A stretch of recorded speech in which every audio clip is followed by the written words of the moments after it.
नाज़रीन सबको न्यूज़ सां हाज़िर आहियूं। रिपोर्ट मूजिब ॻोठ लालू कपरी जी आवाम सख़्त परेशान। डैम में पानी वधीक अचण सबबि रोड रस्ता बंद थी विया ऐं बिजली जो सिस्टम बि न हुजण जे बराबरि आहे। मच्छरनि जो आज़ार वधी वियो।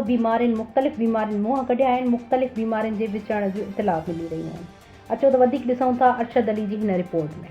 अमीन हिन वक़्तु उन जाइ ते मौजूदु आहियां ॻोठ लालू कपरी ते टकमकान जेको डैम ठाहियो वियो हो उन 6 किलोमीटर ते पोइ ते पाणी उछलायो आहे। इहे वीचारा ॻोठाणा मज़दूर शहर ॾांहुं विया हुआ।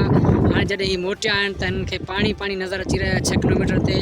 अने का बि अहिड़ी सहूलियत न आहे जो ही हुन पास क्रॉस थी सघनि ऐं 6 किलोमीटर जे पोइ ते ई वञनि था त जबल ई जबल आहे। जबल जे मथां बि जेको मोटरसाइकिल नथो गुज़री सघे। पैदल माण्हू जो रस्तो बि न आहे।